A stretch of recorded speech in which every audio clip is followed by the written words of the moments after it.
Hi, it's Lee here. What is today? Thursday, the 23rd. Jesus. Just blowing my mind how time is just rushing by this year in a very kind of surreal way. I'm not going to play today. I'm really crisp. I'm toast. Been kind of, even though I'm pretty much sequestered and locked down, I've been busy as hell, and I'm just wanted to get a break. I was looking at my bass going, no, it's like my dog's looking at me and just going, do we have to walk again? It's like one of those things. Um, but I thought I would, I've explained this in the past and I still get questions about it. So maybe doing it as this video will help explain a little bit what's going on. I get people that ask me all the time, so man, what's with the finger? Well, how come it's always, the finger? And I thought I would explain what this is all about because this was completely unintentional. It suddenly became like my signature. It was never intended to be. So this goes back to Phil Collins' first final farewell tour. Towards the end of the tour, there was talk that Phil was going to retire at that point. And I'm looking around thinking, all these, we had like 100 band and crew, we had like 100 people on the road. And I'm thinking, I may never see a lot of these people again if this happens. A lot of the crew guys were from other parts of the country, from Europe, from all over the place. I mean, they gathered an amazing crew, but they really were kind of an international crew. So I thought, God, I may not see these people again, unless we hook up on another tour, but you never know. I mean, that's the beauty of the music business is you do not know. You are unemployed as of the end of your last job generally. And then you have to figure out where you're going from there. And fortunately, it's always ended up being something, but I don't take it for granted at all. I mean, it could end, this bubble could end any day. So I thought, I'm going to do a little book of everybody on the tour and take everybody's picture and have a folder in my computer with it, so that I could always go back and just kind of relive the moment with everybody out there. And I had a bass tech was hired for me on the tour named Steve, nicknamed Chinner Winstead. And I'm really low maintenance, and we would always laugh about it because he was really so completely overqualified for anything I was giving him to do. So we would always kind of look at each other, and he goes, well, what do you need? What do you need, man? Come on, tell me, what do you need? And I go, I don't know, I guess just have the bass out there, and that's about it. And so we would kind of joke about this for the whole tour. Well, lo and behold, the first person I go up to do my little kind of photojournalism was Steve, and he was sitting at his computer working. And I looked at him, I said, Chinner, hey man, give me a smile. And here's the very first picture that, I hope you can see that. Let me get that. So all Steve did, I'm trying to figure this out here. Hopefully that works.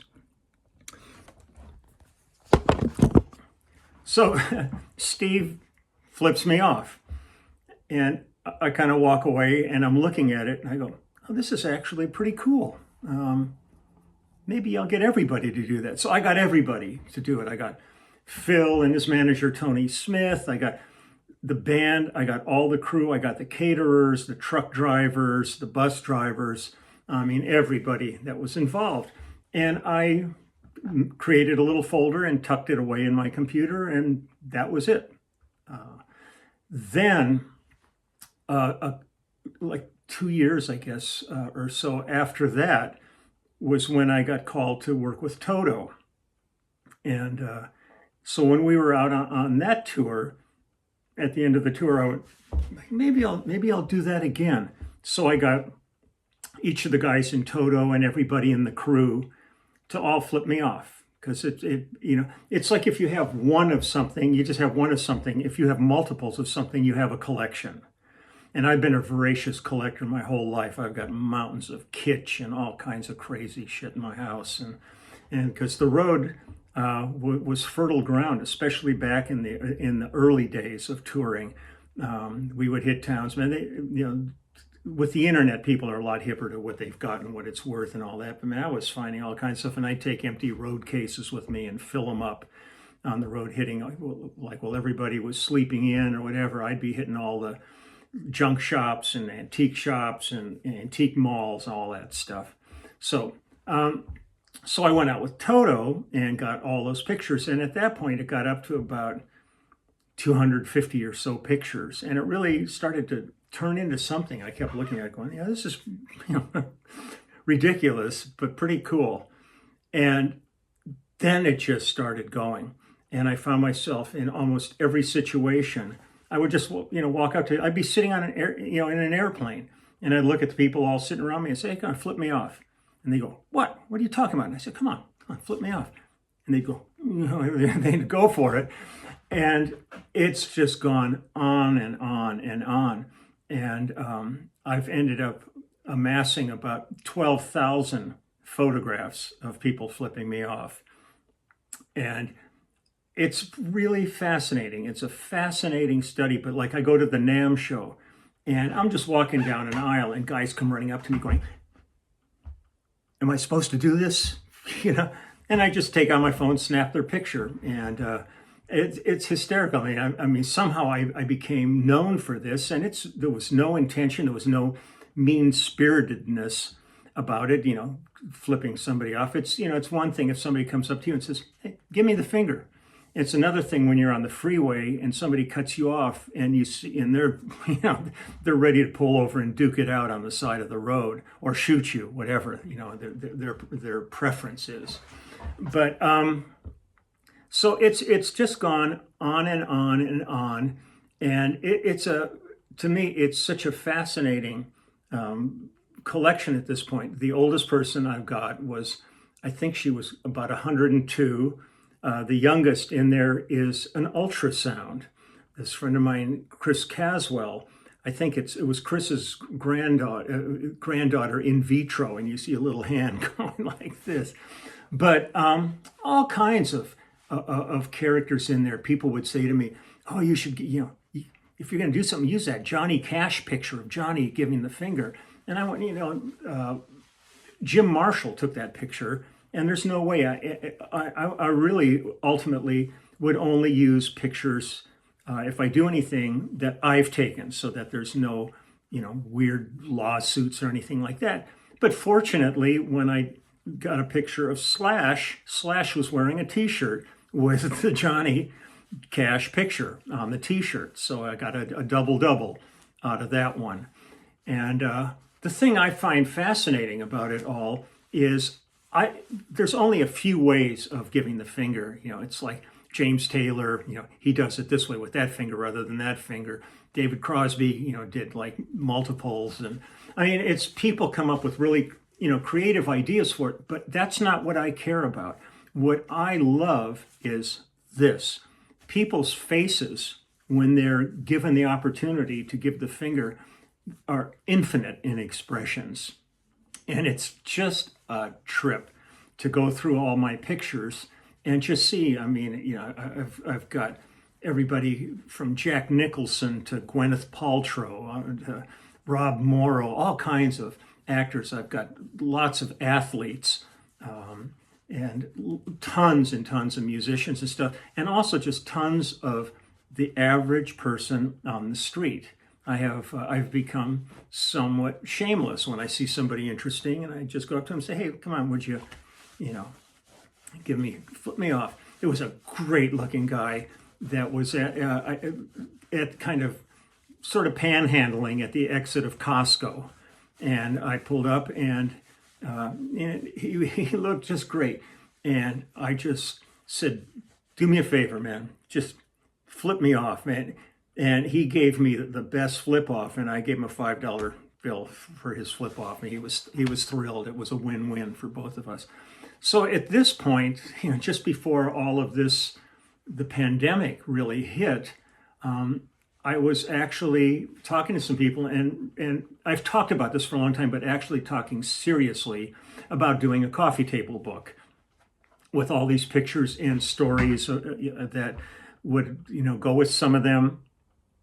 And just getting it rolling, I've now got a hard drive with 11,000 pictures that we're going to dig through and try to figure out how to create a book out of this. We've got a bunch of people interested in being involved in it.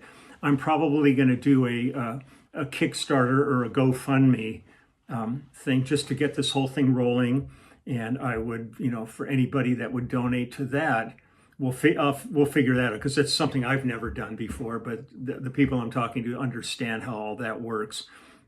Would get signed books, personalized, with maybe a personalized picture of me flipping them off, whatever. We'll figure it all out. And if anybody wanted to get involved in this, it would be really fun just to share it all with a whole bunch of people.